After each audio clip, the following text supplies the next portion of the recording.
రైతులనే కదా దాన్ని అన్యాయంగా దళితుని ముఖ్యమంత్రి చేస్తా 3 ఎకరాలు ఇస్తా నీ బిడ్డలో అనుకుంటా మోసం చేసి 10 ఏళ్ళు పాలిస్తుంది ఇవాళ మేము 10 ఏళ్ళ కర్మ మీది 50 ఏళ్ళలో నాగార్జున సాగర్ కానీ శ్రీశైలం కానీ సార్ శ్రీశైలం ప్రాజెక్ట్ కానీ సాగర్ కానీ శ్రీరామ్ సాగర్ కానీ వరద కాలువలు కానీ ఇవన్నీ పూర్తి చేసింది మేము ఆ 50 ఏళ్ళ అయినా ఆంధ్రులు మాకు సరి అయిన నిధులు ఇస్తలేరు మా ఉద్యోగాలు తీసుకుపోతున్నది కొట్లాడి పెంచుకుని తెలంగాణలో మోసంతో అధికారంలోకి వచ్చి 10 ఏళ్లలో 40 కుటుంబాలు బాగుపడ్డాయి అధ్యక్ష వీళ్ళు అంటున్నారు కరెంట్ ఇచ్చిరు నీళ్ళు ఇచ్చిరు అని ఏమి ఇయ్యలే అధ్యక్ష ఏమి ఇయ్యలే ఇవాళ 100 ఏళ్ళు వెనకకి తీసుకుపోయి కళ్ళకి నీళ్లు పెట్టుకుని ఊళ్ళల్లో పోతే మనం పైసా జమ చేసి 25 లక్షల మందికి 2 లక్షల లెక్క నువ్వు లక్షిస్తాను హరీష్ గారు కూర్చో లక్షిస్తాను 6 ముక్కలు చేసావు 6 ముక్కలు చేస్తే బ్యాంకు వాళ్ళు వడ్డీకి నిగమైంది 1,50,000 కోట్లు అప్పు తీసుకొస్తే మేడిగడ్డ అన్నారం సుందిలో కడితే వెదిరే శ్రీరామ్ అని వాళ్ళు ఇచ్చిండు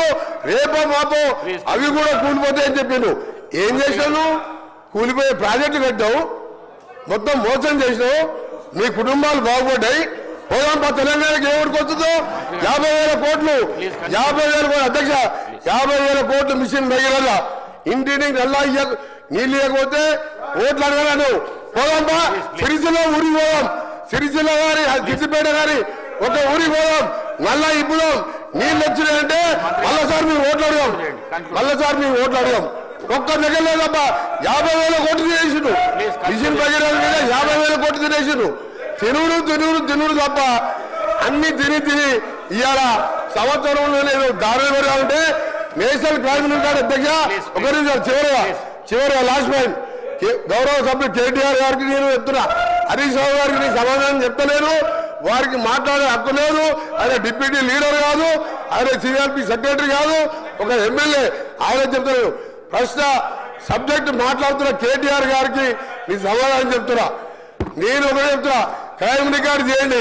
ఆత్మహత్యలు 2013 వరకు ఎందుకుంటే 2024 ఈ రోజు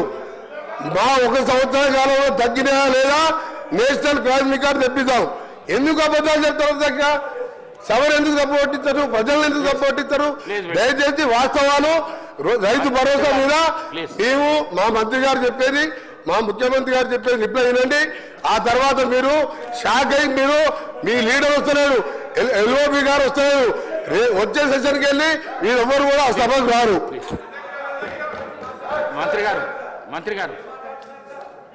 మంత్రి గారు గౌరవ సభ్యులకి